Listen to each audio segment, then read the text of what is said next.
The house still smelled like new paint and sun-worn timber, a scent that clung stubbornly to the air, as if the walls themselves were not yet convinced they were meant to be lived in. Boxes lay scattered across the tiled floors, some neatly stacked with intention, others slumped open in quiet surrender. A life disassembled and waiting to be remembered. Terra stood in the middle of the living room, her hands resting on her hips, curls wild and sun-threaded, catching the amber light filtering through the wide, uncurtained windows. The desert stretched endlessly beyond the glass, dusty, pale, and unwavering. It was not the kind of beauty that begged for attention, but rather the kind that settled into you slowly, like a secret you weren't sure you wanted to keep. She exhaled, long and uneven. The move had been gentle. It had been cardboard cuts, sleepless nights, arguments that sparked and died in the same breath, and the dull ache of leaving behind something smaller but familiar. Their old apartment had been cramped, walls thin enough to hear neighbors argue and laugh and live, but it had held them in a way this house did not yet know how to. Now there was space, too much of it. It'll look better once everything's unpacked, Garth said from somewhere behind her. Terra turned slightly, glancing at him.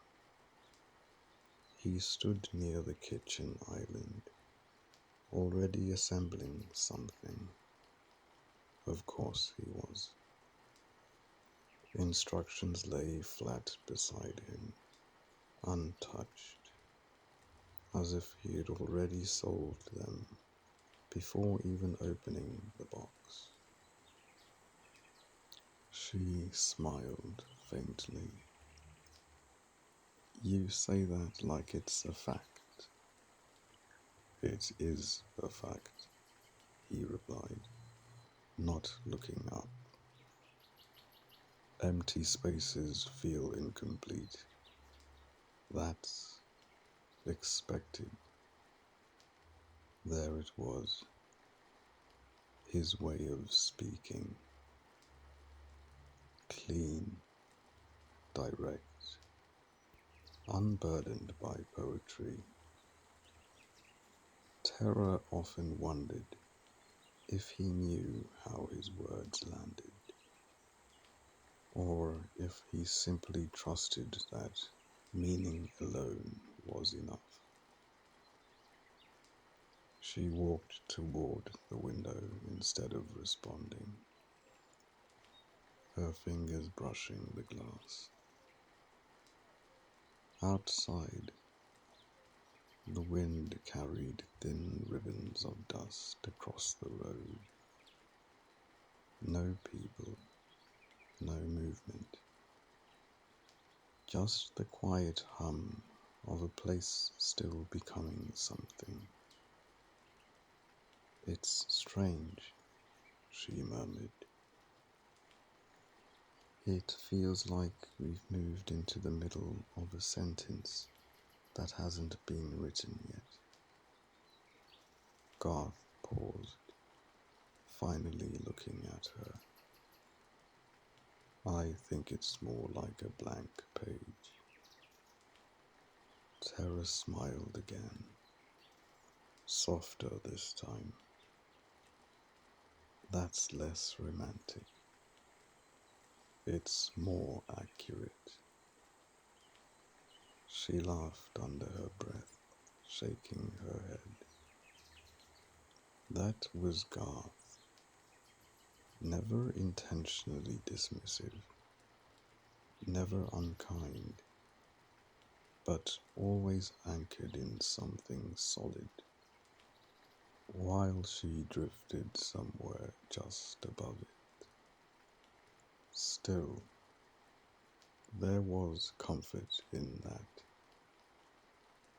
Even now, standing in a house that didn't yet feel like home, with dust pressing gently against the edges of everything, she felt it, that quiet certainty that he was something she could lean into, even when she didn't fully understand him, even when she wasn't sure she understood herself. Her gaze lingered on him, the familiar shape of his shoulders, the slight crease between his brows when he focused. He hadn't changed. Not really. Not from the boy she met years ago. And somehow, that steadiness had carried them here, to this house, to this life, to this beginning. University had not felt like the beginning of anything important. Not at first. It had been noise, movement, faces that blurred together, and conversations that dissolved as quickly as they formed. Terra had arrived like she did most places, curious, open, slightly out of step with everything around her. And then there was Garth. She couldn't remember the exact moment they met. That was the strange part. There was no spark she could point to, no singular memory that declared itself as the start. He had simply appeared, first as someone who sat near her in lectures, then as someone who walked with her between classes, then as someone who stayed. He was easy to overlook, not because there was nothing there, but because nothing about him demanded attention. His face was the kind that settled into memory slowly, like a song you didn't realize you'd learned until you found yourself humming it without thinking. But Terra noticed. She noticed the way he listened, rarely listened, without interrupting. The way he answered questions without embellishment, as if truth didn't need decoration. The way he never tried to impress anyone, and somehow impressed her anyway. You overthink things, he had told her once, casually, like he was commenting on the weather. She had blinked at him. That's not exactly a compliment. It's not meant to be, he said. But it's not a bad thing either. You just loop. Loop. The word had stayed with her. Because he wasn't wrong. Terra lived in layers, thoughts folding into thoughts, feelings unraveling into questions she couldn't always answer. She would second-guess a glance, a tone, a silence. She would build entire possibilities out of nothing, and then fear them, as if they were real. And Garth didn't. He moved through things directly, efficiently, without hesitation. At first, she found it frustrating. Then she found it fascinating. And somewhere along the way, quietly, without announcement, it became something else. Love, perhaps, or something close enough that it didn't matter what it was called. They never had a moment where one asked the other, "Are we dating?" It simply happened. Study sessions turned into dinners. Dinners turned into nights spent talking about everything and nothing. Time folded in on itself until being apart felt more unusual than being together. Even then, God never changed. He never grew overly expressive, never became the kind of man who said things just to fill silence. His affection was subtle, almost hidden, found in the way he remembered small details, the way he showed up when it mattered, the way he stayed. Terra had once asked him, half jokingly, "When did you realize you loved me?" He had thought about it for a moment, then shrugged. "I don't think there was a moment. It just became true." It wasn't the answer she expected, but it was the answer she kept.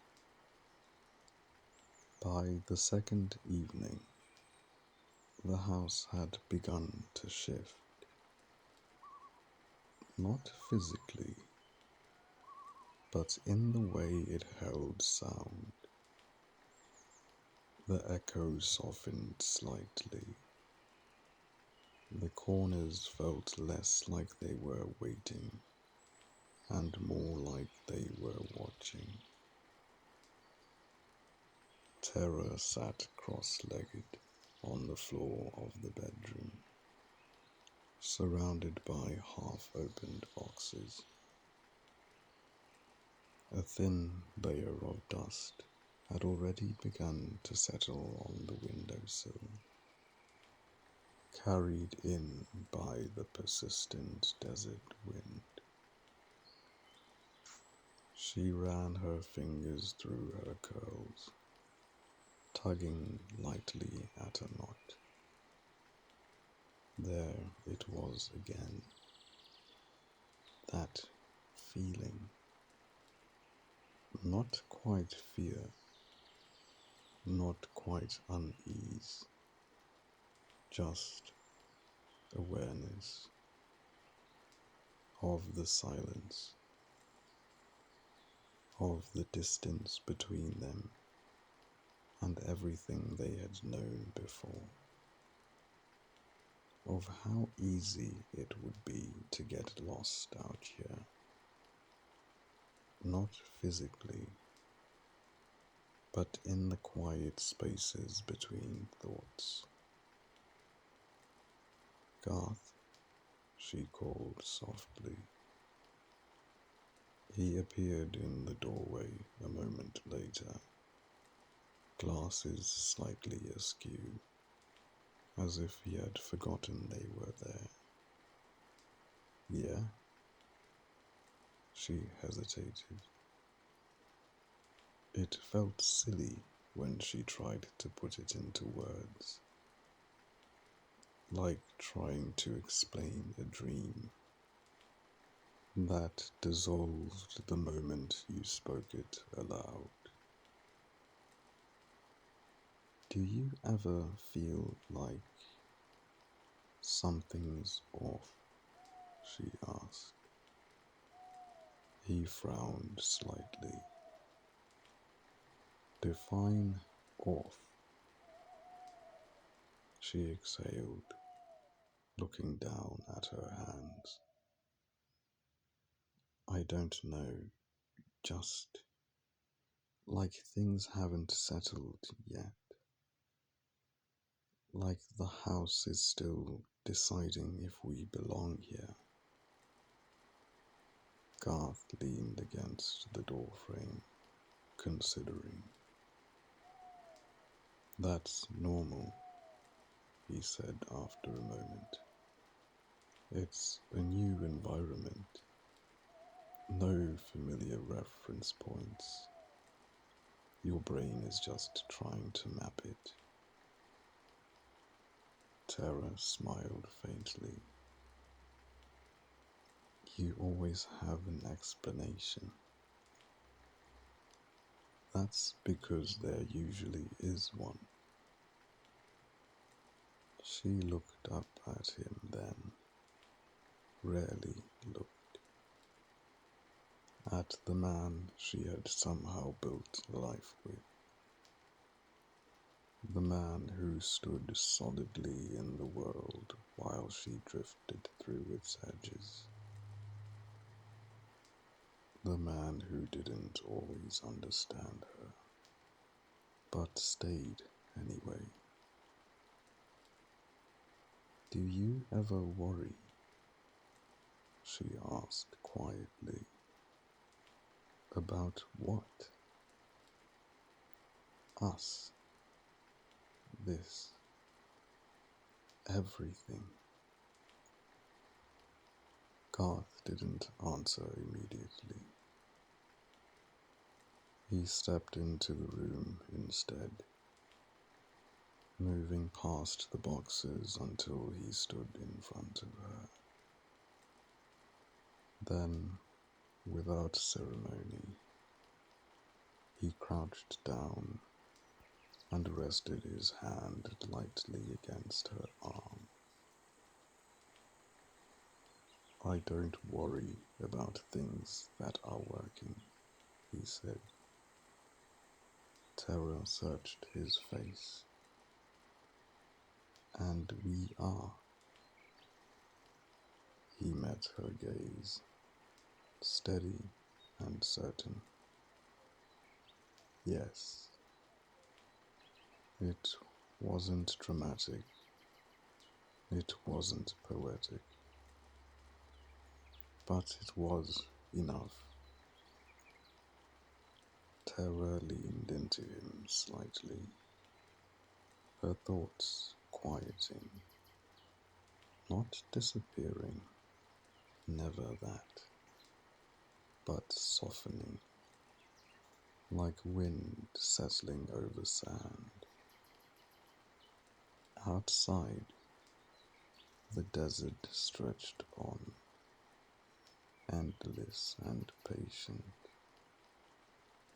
and inside, the house listened, waiting to learn the shape of them. The neighborhood revealed itself differently from above. Terra stepped out onto the narrow balcony just beyond their bedroom, the sliding door whispering shut behind her. The evening had begun its slow descent, the sky painted in diluted gold and soft ash, the sun sinking without ceremony into the wide, indifferent stretch of the desert. From here, she could see what the ground had hidden.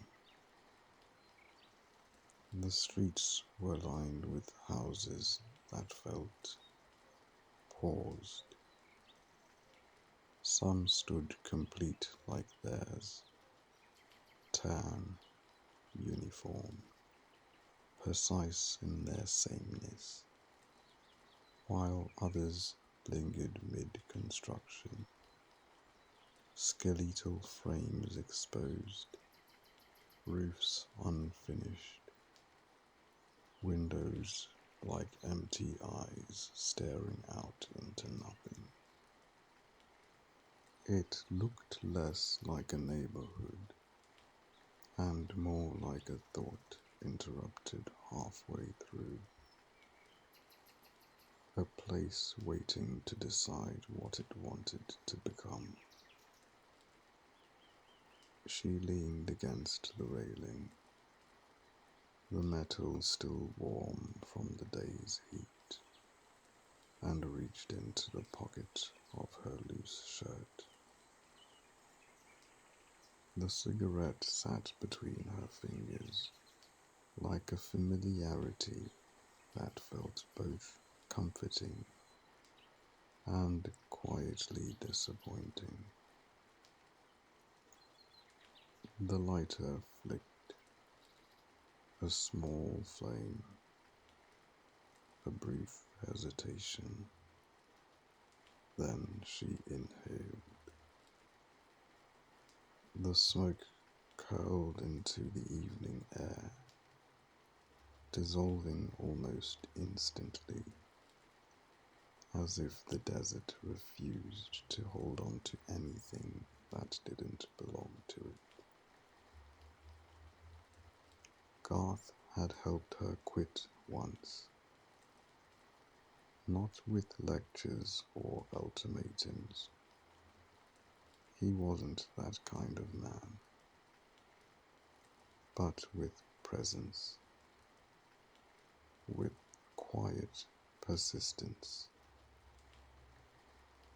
with the simple expectation that she could do better, and the steady belief that she would. She had, for a while, but habits, like certain thoughts, had a way of circling back when the world shifted beneath your feet. And now he didn't mention it anymore, which somehow felt worse. The sliding door opened again behind her. Garth stepped out, his movements unhurried, his expression neutral, in that way that made it difficult to tell what he was thinking.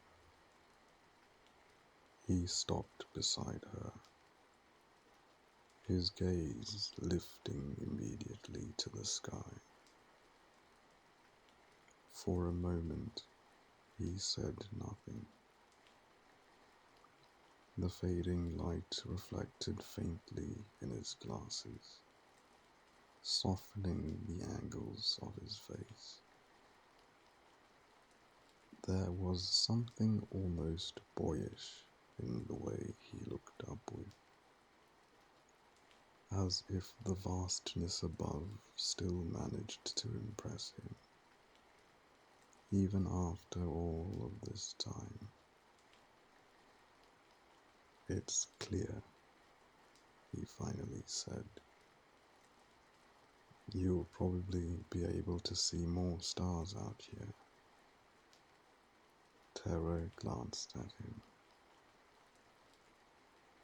"You sound pleased about that." "I am." Of course he was. Garth appreciated things in a way that didn't require embellishment. If something was good, it was simply good. His gaze lowered then, shifting from the sky to the house beside theirs. It was close, closer than it had any right to be. Only a few meters separated them.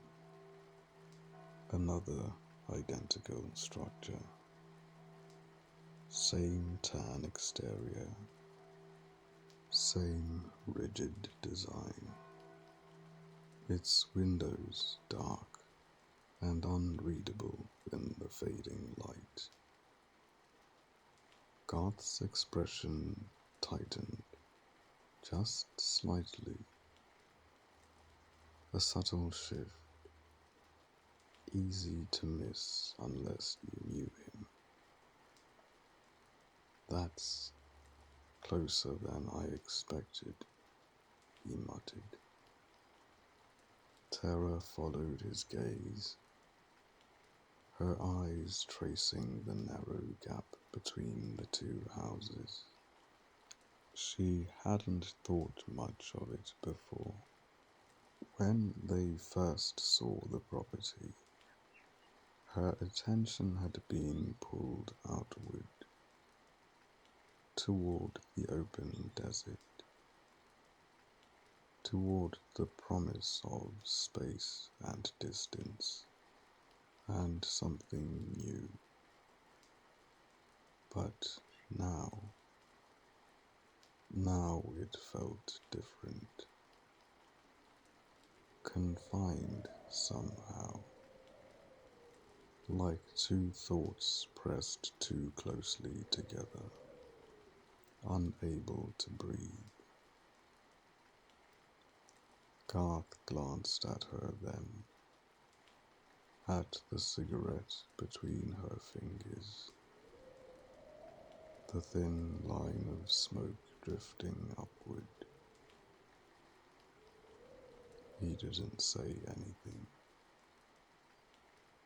just a small exhale through his nose, a quiet, contained frustration. Then he turned. The sliding door shut behind him with a soft but deliberate finality. Terra remained where she was, alone again, though not entirely. Her eyes returned to the neighboring house, studying it more carefully now. The windows reflected the last light of the day, offering nothing back. No movement, no sign of life. Who would live there? someone like them,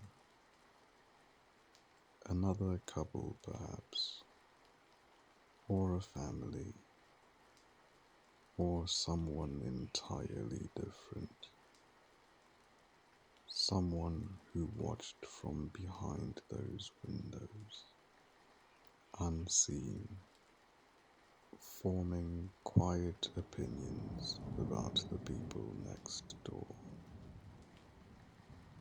The thought lingered longer than it should have. She took another drag from the cigarette, slower this time. "I hate how close it is," she murmured to herself, the words barely louder than the wind. This wasn't what she had imagined. The desert, yes. The openness. The distance from everything that felt too crowded, too loud.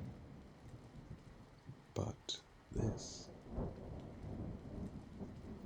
was proximity, disguised as escape. She turned slightly, her gaze shifting behind the neighboring house to the empty expanse on the other side. There, at least, the land stretched uninterrupted, bare earth fading into the horizon, untouched and patient. That view still belonged to them, or at least it felt like it did. Behind her, through the glass, she could see Garth moving about the bedroom, papers spread across the bed, his posture slightly hunched as he organized them with practiced efficiency. A small container sat beside him. He ate as he worked. Of course he did. Preparing for the next day, for the sight, for the long stretches of time he would spend away, buried in pipelines and data, and things that made sense in ways people often didn't. This house wasn't just a home, it was a decision, a compromise made for proximity to work, for practicality, for the life they were building, even if it didn't quite look the way she had imagined it would. Terra watched him for a moment longer. Then she turned back to the desert, the cigarette burning low between her fingers. The sky deepened, the light faded, and somewhere between the houses that stood too close and the land that stretched endlessly beyond them, she felt it again. That quiet, that restless uncertainty. Not loud enough to name, but present enough to stay. Morning arrived without ceremony. It slipped through the blinds in thin, pale lines, stretching quietly across the kitchen counter, where Terra stood barefoot, her curls loosely gathered, her movements soft but deliberate.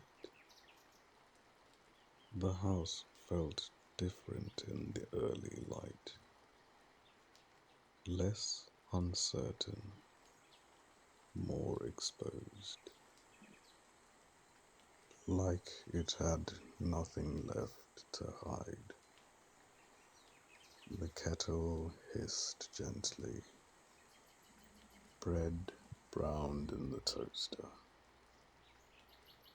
Behind her, Garth moved through the space with quiet efficiency, phone pressed between his shoulder and ear as he spoke in clipped, precise sentences.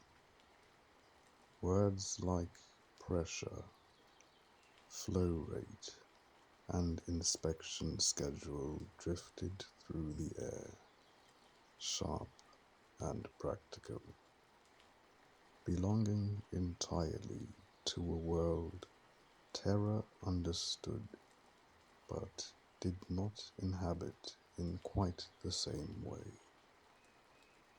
Work suited him. There was no confusion there, no second guessing, just problems and solutions, inputs and outcomes. It gave him a clarity she sometimes envied, an anchor in a life that often felt too fluid. She glanced at him over her shoulder, watching the way he scribbled notes whilst balancing the call, already halfway somewhere else in his mind. He looked content, even with the stress, even with long stretches away from home that carved quiet gaps into their lives. He liked being needed. Terra turned back to the stove, a faint smile tugging at her lips as an entirely different memory surfaced. One softer, warmer, wrapped in the dim glow of the night before. The way he had held her, the quiet certainty in his touch, the absence of hesitation. Garth wasn't expressive with words, but there were moments, rare, unspoken, where everything he didn't say found its way into the spaces between them. She pressed her lips together, suppressing a small, private smile. She would miss him, and yet the thought of the bed to herself tonight, of stretching across it without edges, without awareness of another body beside her, carried its own quiet appeal. The toast popped. She plated everything simply, nothing elaborate, just enough. Eggs, toast, coffee. Eat, she said, sliding the plate toward him as he ended his call. Garth gave a small nod, already reaching for the fork. Thanks. He ate quickly, efficiently, as if even this was part of a schedule he hadn't shared with her. Between bites, he checked his bag, glanced at his notes, mentally stepping through the day ahead. Terra leaned against the counter, sipping her coffee, watching him. "You're happy," she said. It wasn't a question. Garth paused, considering. "I like knowing what needs to be done," he replied, "and doing it." She nodded slowly. "Even if it keeps you away for weeks?" He shrugged lightly. "Sometimes it's a few days. And sometimes it's not." He didn't argue that. Instead, he wiped his hands, slung his bag over his shoulder, and hesitated just slightly. Just enough to acknowledge the space between them. That was about to stretch again. "You should meet the neighbors while I'm gone," he said. Terra's expression shifted instantly. A small, instinctive snarl, subtle but unmistakable. "I should do no such thing."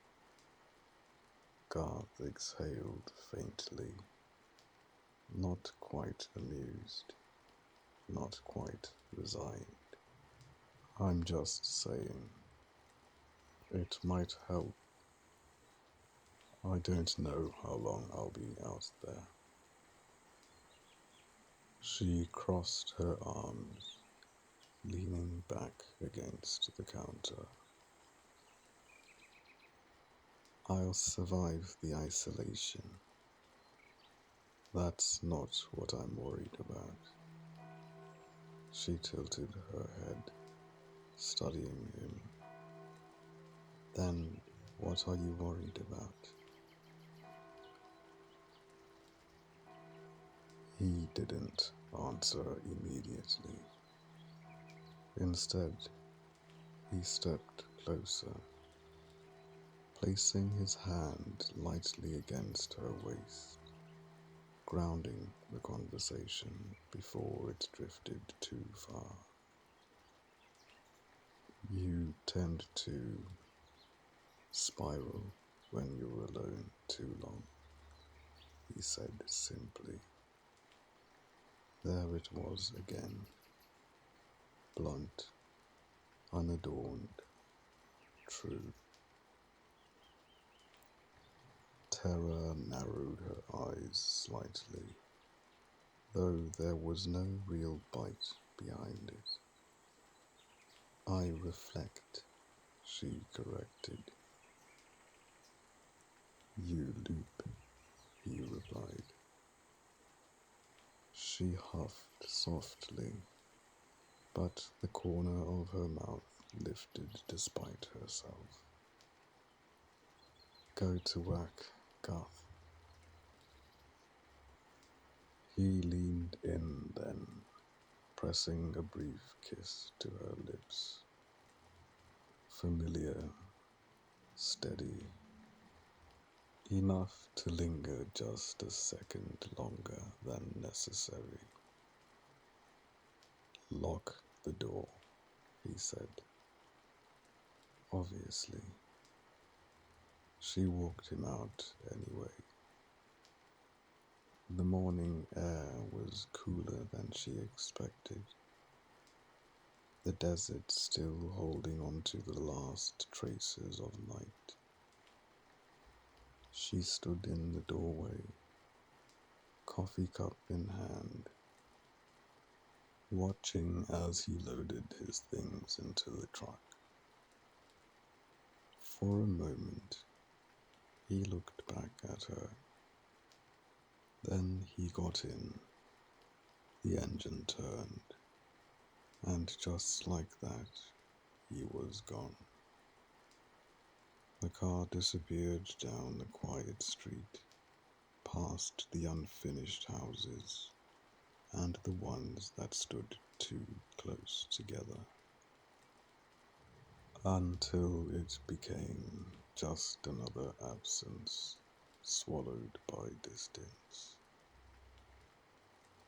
Terra took a slow sip of her cooling coffee, then another,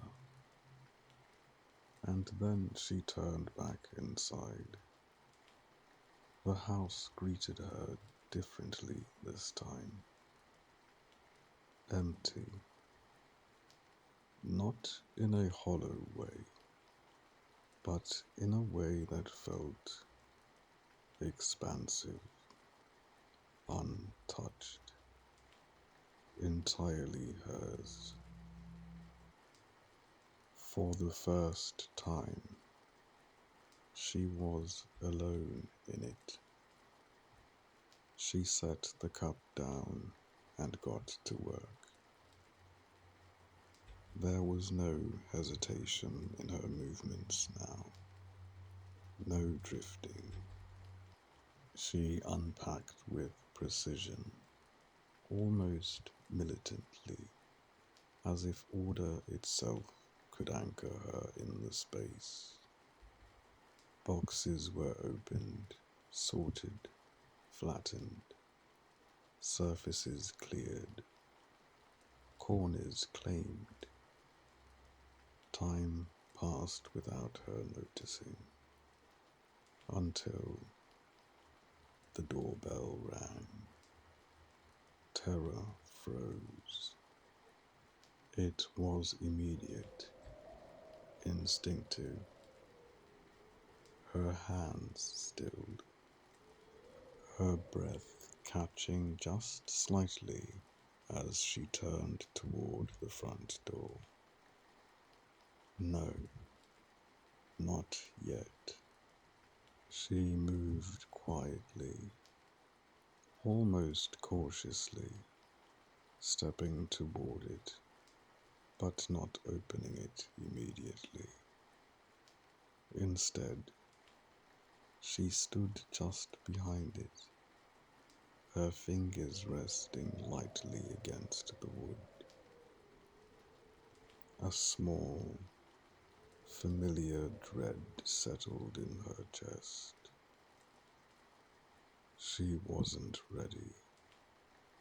Not for this. Not for people. The bell didn't ring again.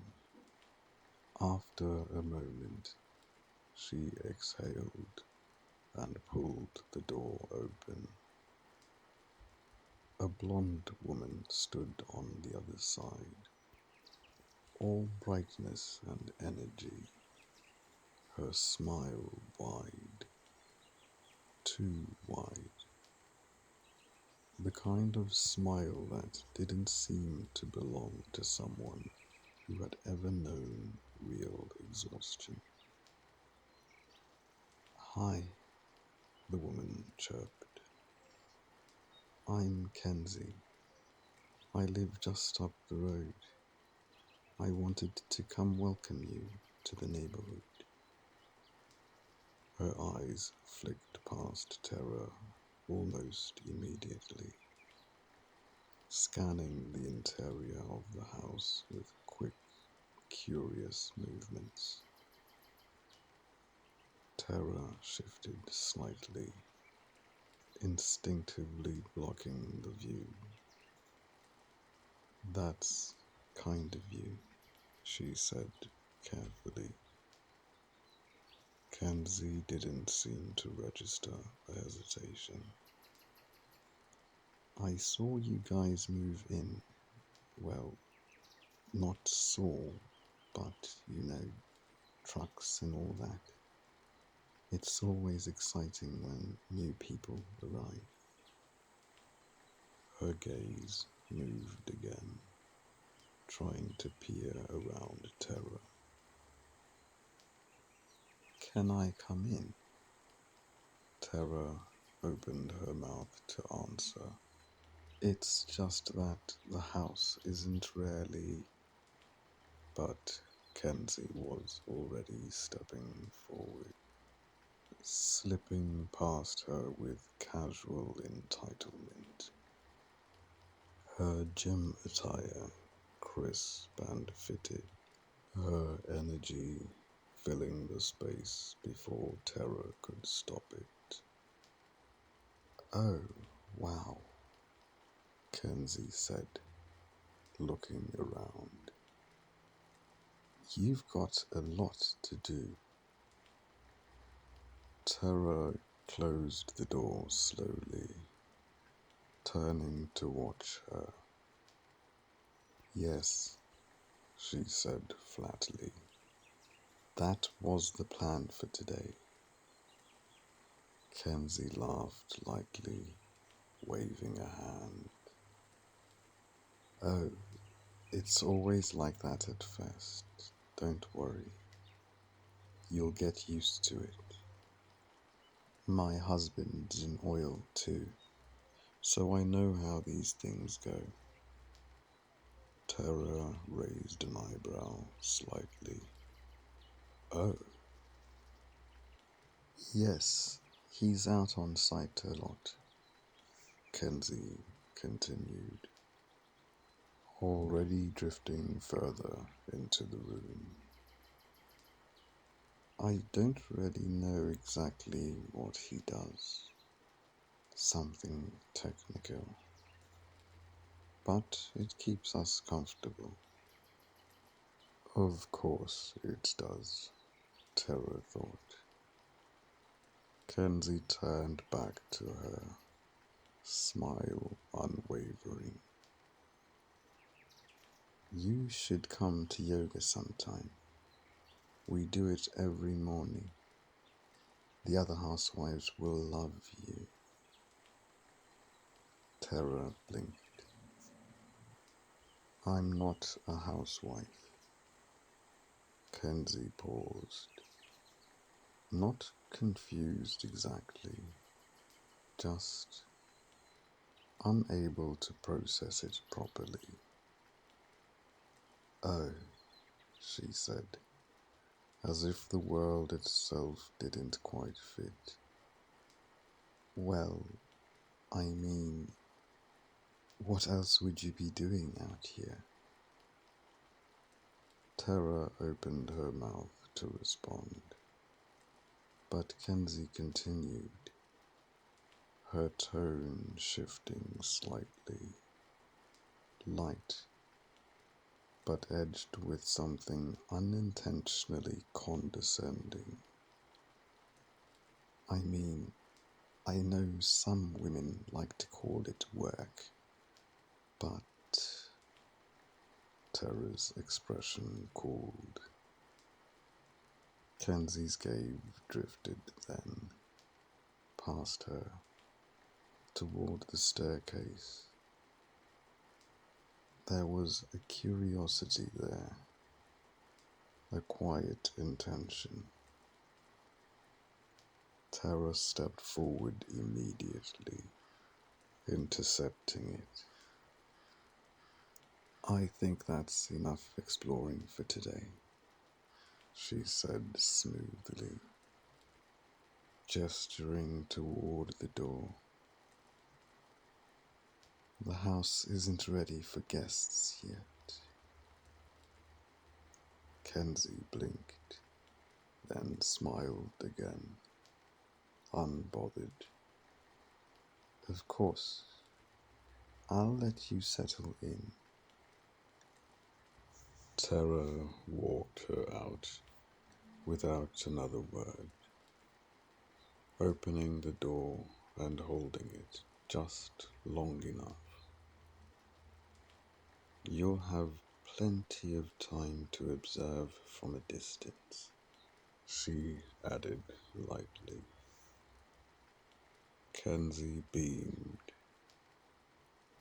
missing the edge entirely. Great. See you soon. The door shut. Silence returned. Terra stood there for a moment, her hand still resting on the handle. Then she exhaled slowly. So that's the type, she murmured. She turned, her gaze drifting up the stairs. Without another thought, she headed toward them. The shower was quick, hot, grounding. Water against skin, washing away the faint residue of the encounter. When she stepped out, the air felt cooler. She moved through the bedroom without urgency, bare skin catching the soft light as she searched through open boxes for something to wear. Fabric shifted, drawers opened and closed. A quiet, ordinary intimacy with the space. Finally, she found what she was looking for. Dressed, she turned and paused. Something moved just beyond the glass of the balcony door. A flicker, a shape, her breath caught, her eyes narrowing slightly as she stepped closer. Across the narrow gap in the neighboring house, the one she had thought was empty, a figure passed briefly through the bedroom, gone as quickly as it appeared. Terra stood still, watching. The room suddenly felt less empty. The day folded in on itself quietly. Terra returned to her rhythm, if it could be called that. Unpacking resumed in bursts of intention, each box opened with purpose, each object placed with a kind of quiet insistence, as though order might steady something deeper beneath the surface. The house began to take shape around her.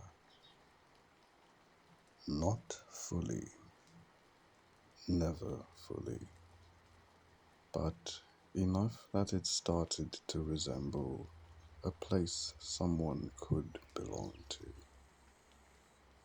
By midday, she had claimed the dining table as her workspace. Her laptop sat open, documents spread neatly beside it.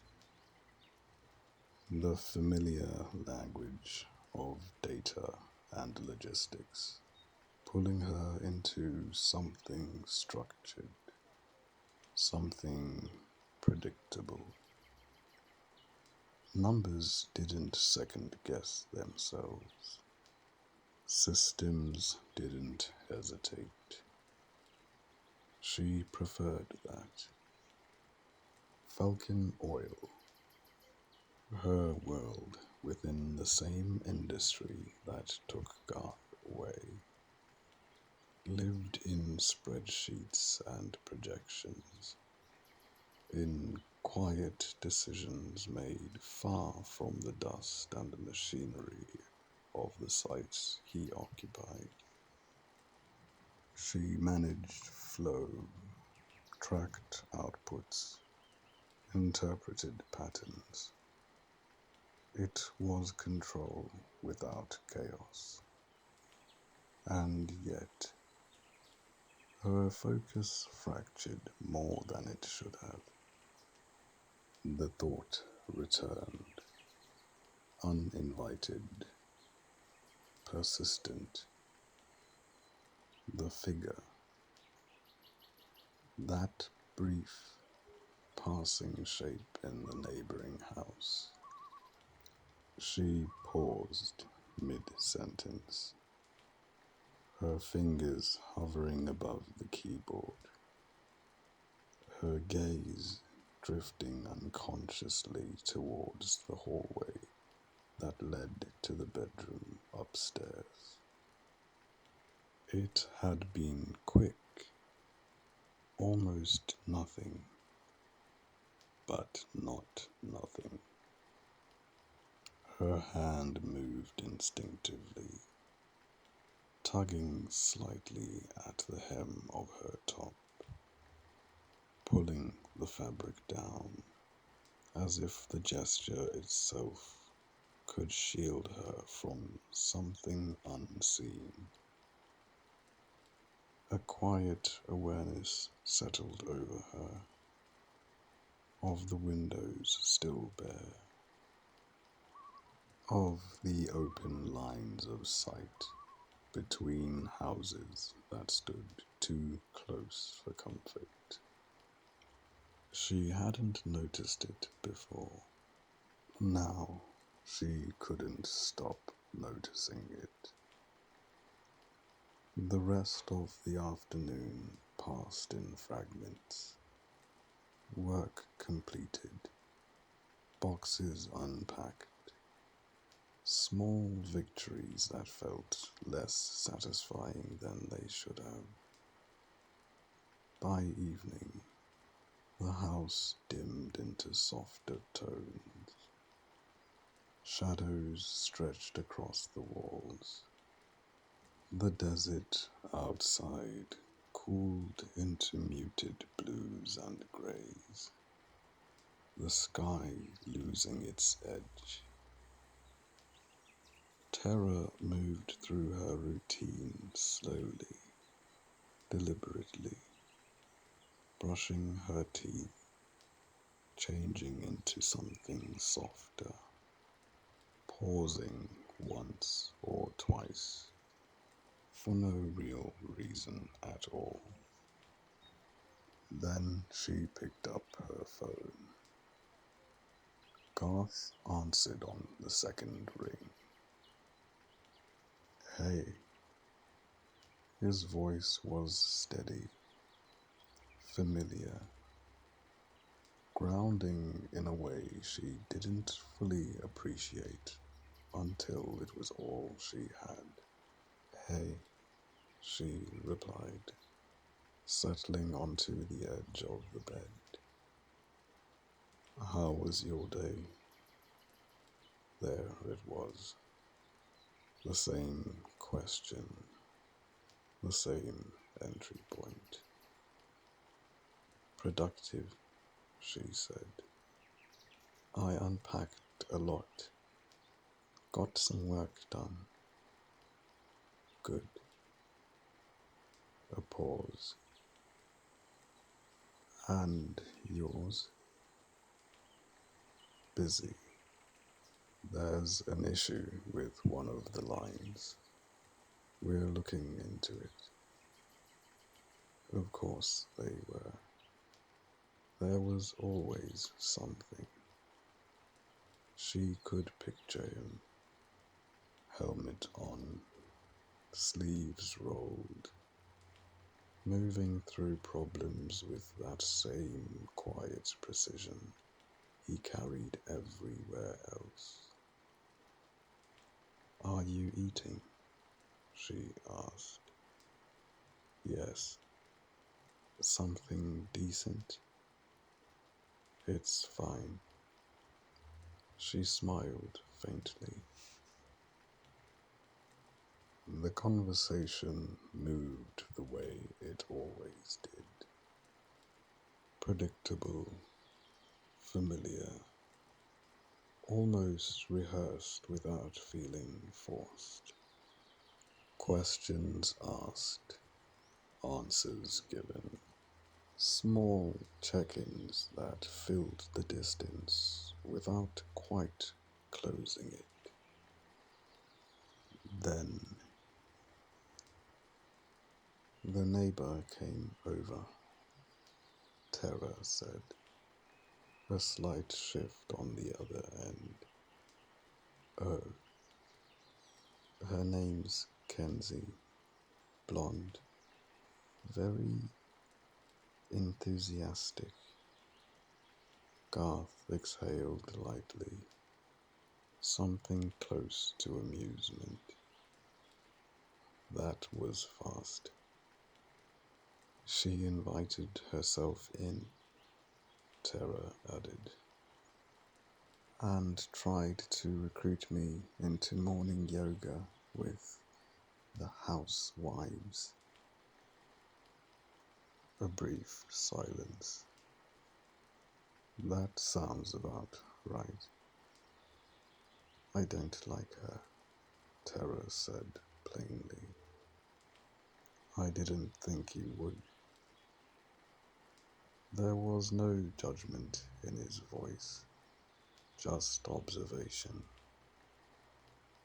Terra leaned back slightly, her gaze drifting toward the darkened balcony door. She kept looking around the house, she continued, like she was taking inventory. People get curious, Garth said, especially in places like this.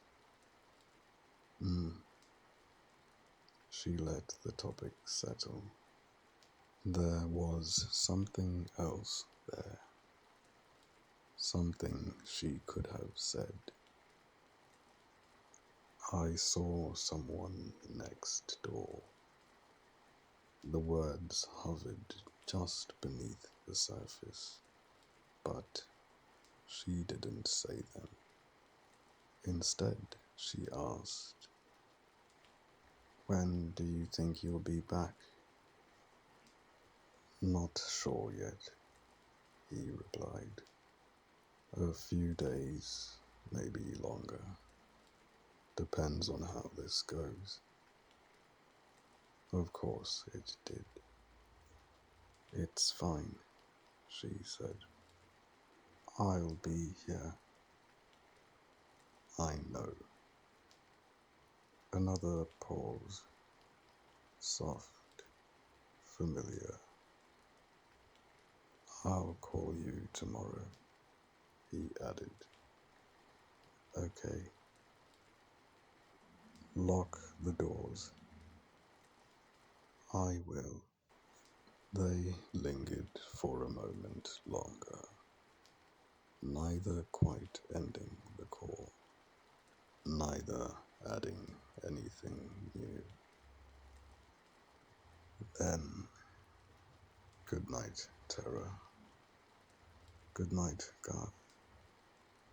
The line went quiet. She lowered the phone slowly, staring at it for a second longer than necessary. Why didn't I tell him? The question came without warning. It would have been easy, simple even. A passing mention, nothing dramatic. And yet, she hadn't. Her eyes lifted, drawn again to the balcony. Was it intentional? The movement she had seen, had it meant something? Or had it been nothing at all, stretched into significance by a mind that looped too easily? Terra stood, crossing the room. She reached for the light switch. Darkness settled instantly. Only the faint glow of evening remained, filtering through the glass. She stepped closer to the sliding door, her reflection faintly visible against the outside world. Beyond it, the neighboring house stood in quiet stillness. The large window across her balcony was lit, dim, distant. The bedroom. She watched, waiting, without admitting she was waiting, for movement, for confirmation, for anything that would turn uncertainty into something solid. But nothing came. No shadow crossed the window. No figure passed by. Just light and silence. The stillness pressed against her, subtle but insistent. Not loud enough to be fear, but enough to unsettle something beneath it. Terror remained there, her gaze fixed across the narrow space between them. Minutes passed, or longer, until her body, heavier now with the weight of the day, began to give in. She lay down without pulling the curtains, without breaking the line of sight. Her eyes remained on that window as long as they could, watching, waiting, until eventually sleep found her first. The dream came softly at first, not as a story, but as a feeling, a gentleness. Rolling hills stretched endlessly beneath a golden sky, their curves smooth and forgiving, dressed in wild grasses that whispered as the wind passed through them. The air was alive, cool, sweet, touched with something clean and untouched by time. Horses ran there, dozens of them. Their bodies moved like water over the land, powerful and unrestrained, manes catching the sunlight as they surged forward in effortless rhythm. There was no destination in their movement, only motion itself, pure and unquestioned, and terror was among them. She stood barefoot in the grass, the earth soft beneath her feet, the warmth of the sun resting gently against her skin. A white dress hung loosely from her frame, light and flowing, shifting with every breath of the wind. It lifted slightly around her legs, the cool air brushing against her in quiet, playful touches. She laughed, not loudly, not fully, but enough that it felt like something inside her had opened. She turned slowly beneath the sky, arms outstretched, letting the world move around her instead of through her. The sun painted everything in gold, and for a moment, just a moment, there was no weight to her thoughts, no edges, no questions, only presence. She bent down, fingers grazing the tops of small wildflowers scattered at her feet. Their colors were soft, almost shy, as if they had grown without needing to be seen. As she reached for one, a shadow fell beside her. She looked up. One of the horses had broken from the herd. It stood close now, its breath steady, its dark eyes deep and unreadable. There was no fear in it, no hesitation, only awareness. Terra rose slowly, her hand lifting almost instinctively.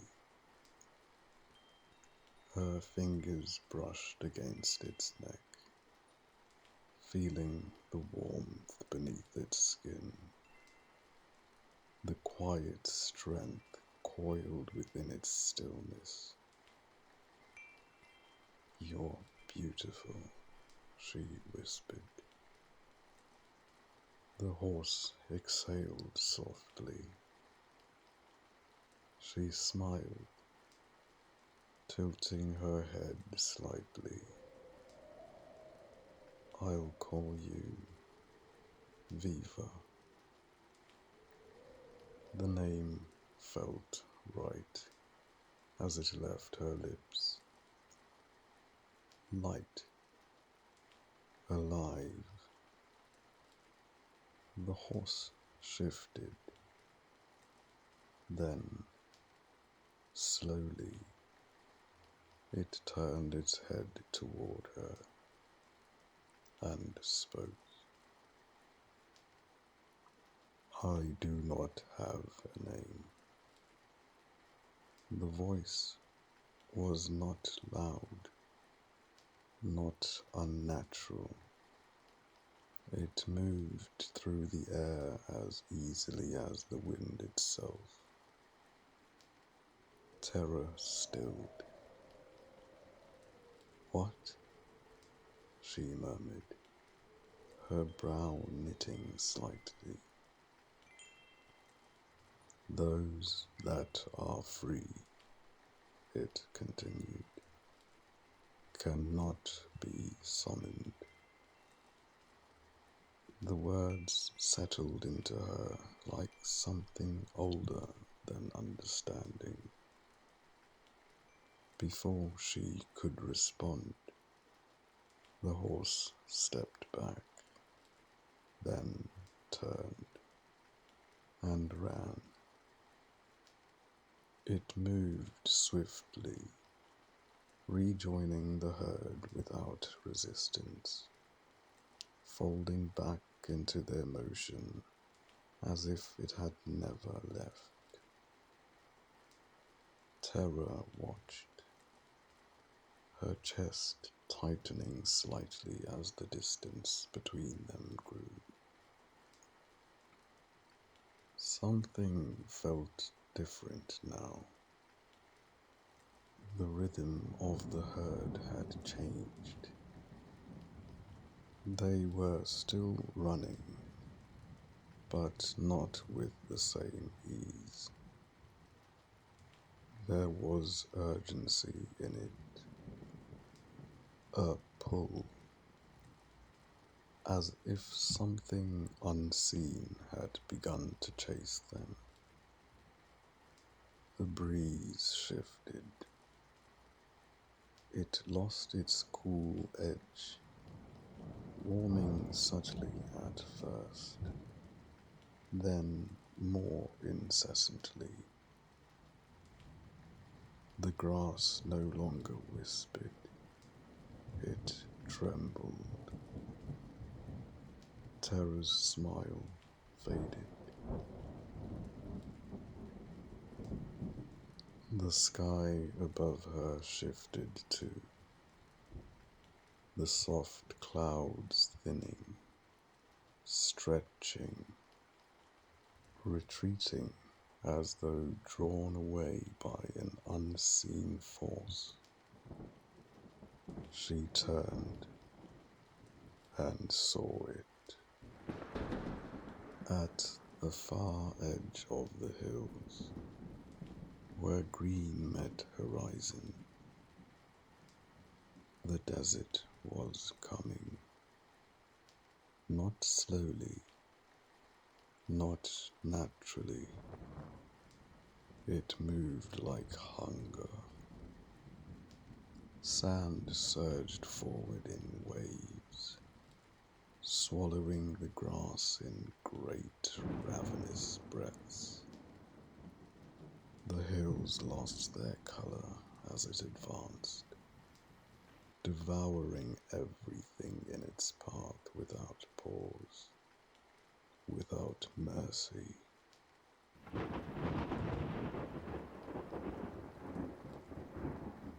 The wind turned hot, harsh.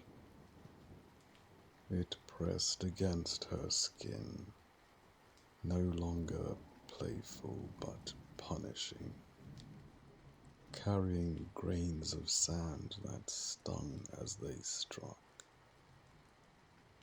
Terra stepped back instinctively, then another. Her breath quickened. The horses ran faster now, but they were already too far, already too distant. Wait, she tried to call,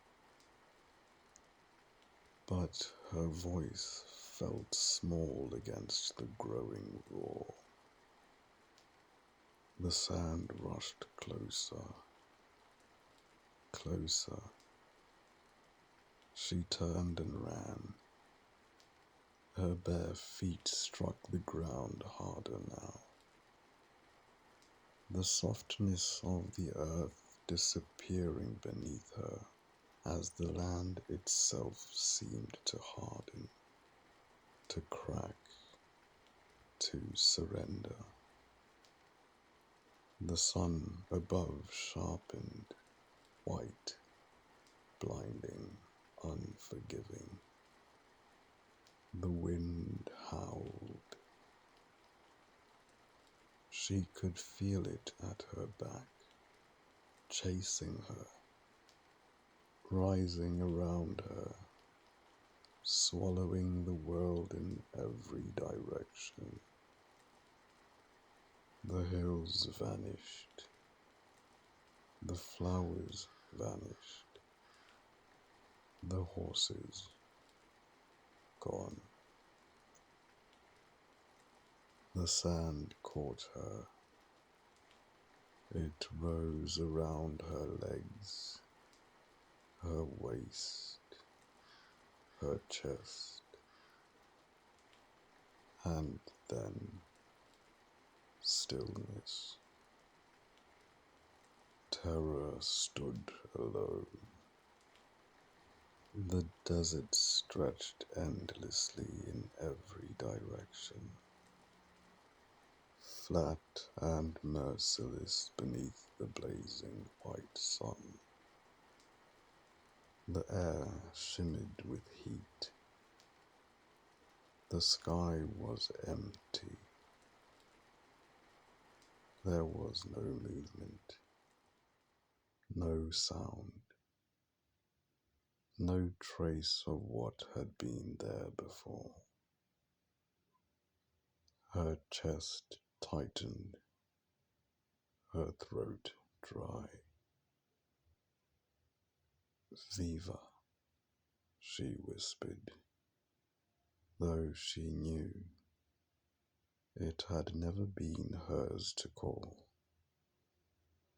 The word dissolved into the heat, and then she woke. The room was dark. Her breath came fast, uneven, her skin damp with sweat as she pushed herself upright in the bed. The silence of the house pressed in around her, thick and immediate. For a moment, she didn't move, didn't think, just existed in the aftermath. Her heart slowly began to steady, though something of the dream lingered, clinging to her in a way that felt heavier than it should have. She dragged a hand down her face, exhaling shakily. It was just a dream, she murmured, but the words didn't quite settle. She reached for her phone, the screen lighting up the darkness. 4:03 a.m. Too early to be morning, too late to still belong tonight. Terra swung her legs over the side of the bed, the cooling floor grounding her as she stood. The house felt different again, quieter than before, as if even it were holding its breath. She moved to the bathroom, flicking on the light. The brightness stung her eyes. She leaned over the sink, turning on the tap and letting the water run for a moment before splashing it against her face. Once, twice. The cold helped a little. Droplets clung to her skin as she lifted her head, meeting her own reflection in the mirror. Her curls were wild again, her expression unsettled. Awake, but not fully free of where she had just been. She exhaled slowly, gripping the edge of the sink. Behind her, beyond the bedroom, the house remained still, and outside, unseen through the glass, the desert waited. The house had not settled back into sleep. Neither had she. Terra stepped onto the balcony again, the early hour pressing gently against the edges of everything. The air carried a faint chill, a lingering softness before the day would harden into heat. She wrapped her arms loosely around herself for a moment, then reached for a cigarette tucked into the pocket of her shorts. The flame flickered. She inhaled. The ember glowed briefly, a small defiance against the dim blue of pre-dawn. Across from her, the neighboring house held its quiet vigil. The bedroom window, the same one, still burned with light, brighter now, almost stark against the fading night. It felt deliberate, awake in a way that didn't quite match the hour. Terra's brow creased slightly. What are you doing in there? No sound carried between the houses. No movement disturbed the stillness. Just light, constant, unwavering. She exhaled slowly, smoke dissolving into the thinning dark. Her mind drifted back to the dream. The hills, the horses, the voice that had spoken without sound. The feeling of something untethered, something that refused to be held. A faint clang broke the silence. Terror stilled. It was subtle, metallic, distant. She leaned forward slightly, her fingers curling around the balcony railing as she listened more carefully. Nothing, just the wind. Then, again, a sharper note this time, hollow, echoing from somewhere unseen. Her eyes scanned the narrow space between the houses, then the unfinished plots beyond. Nothing moved. Nothing revealed itself. The sound didn't come again. Terror straightened slowly, unease brushing lightly against her thoughts, before she shook it off. Too quiet, she told herself.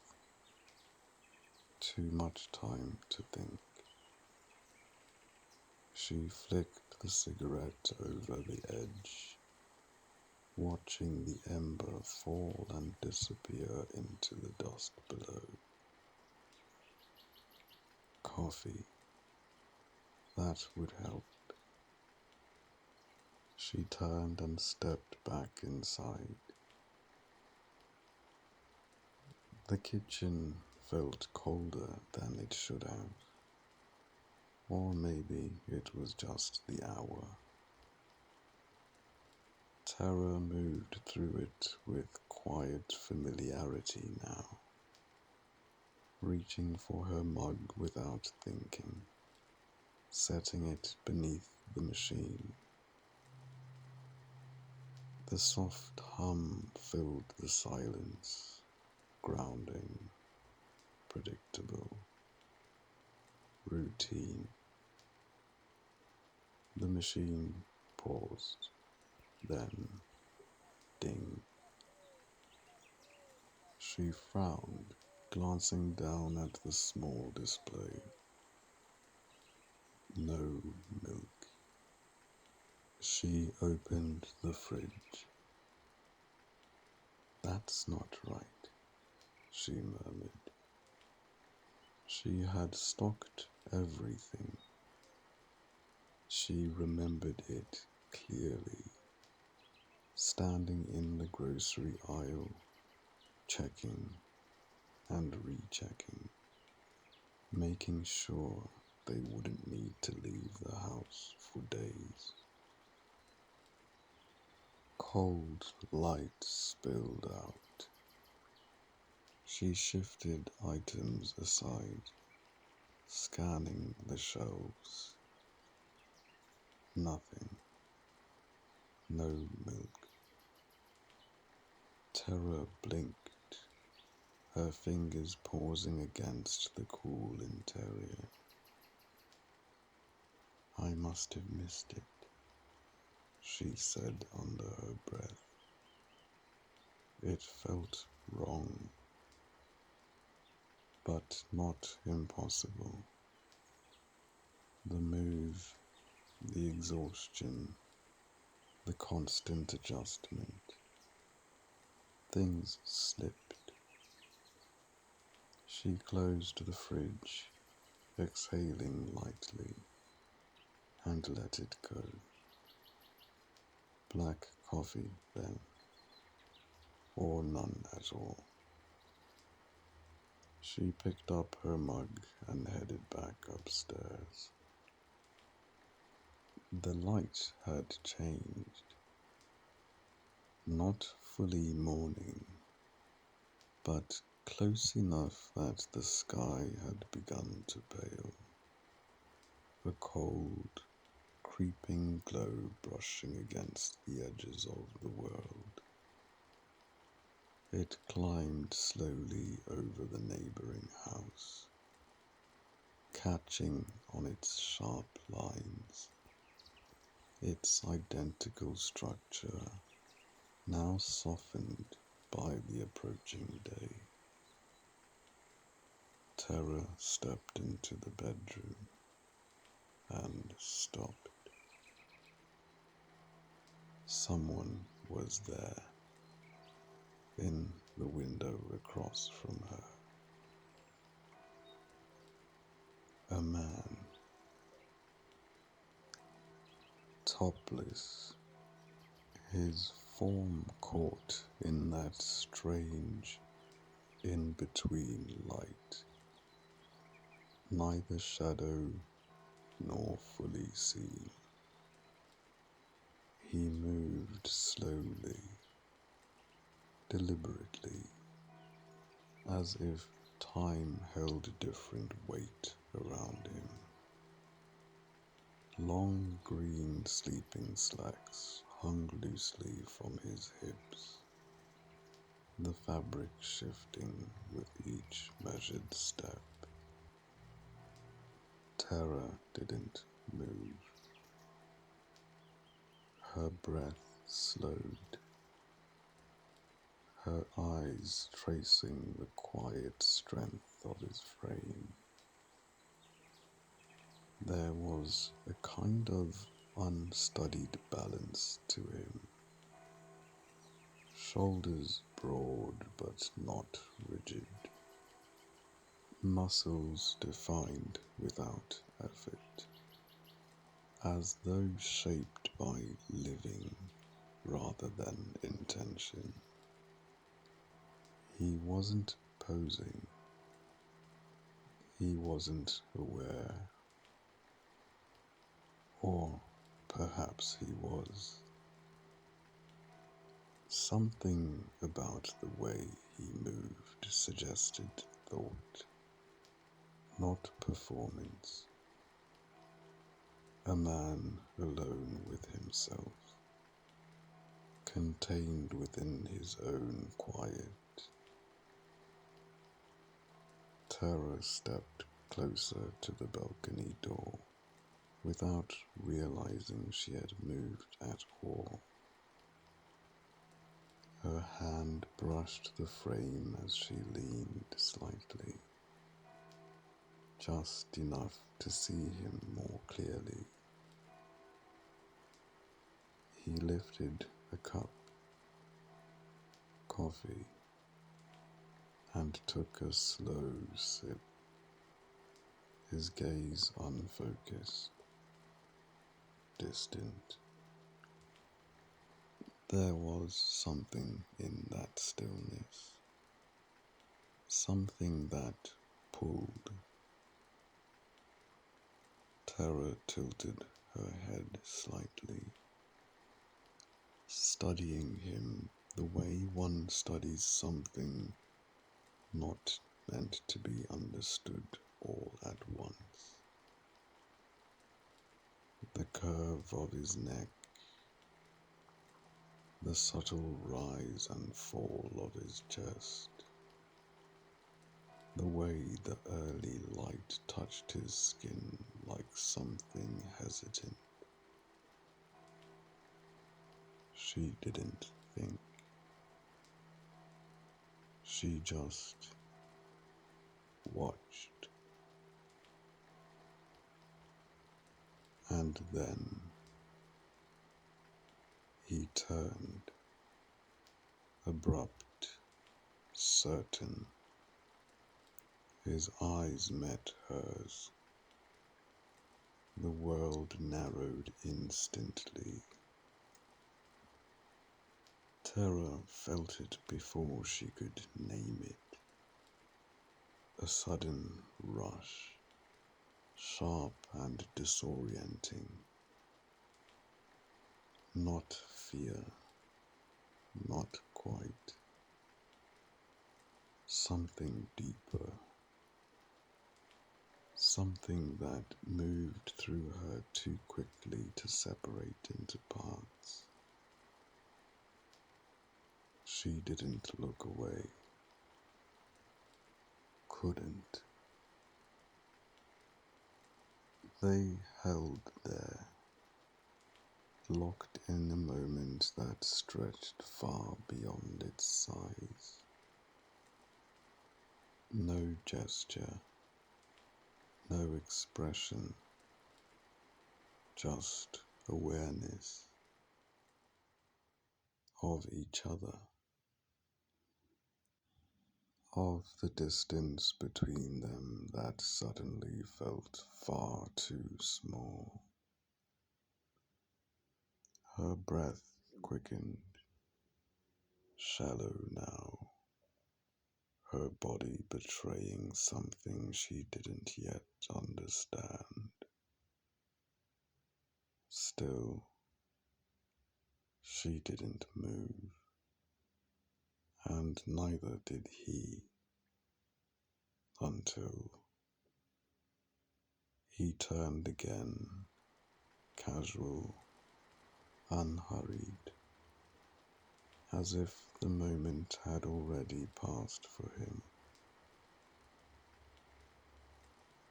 He walked toward the far wall, lifted his hand, and the light vanished.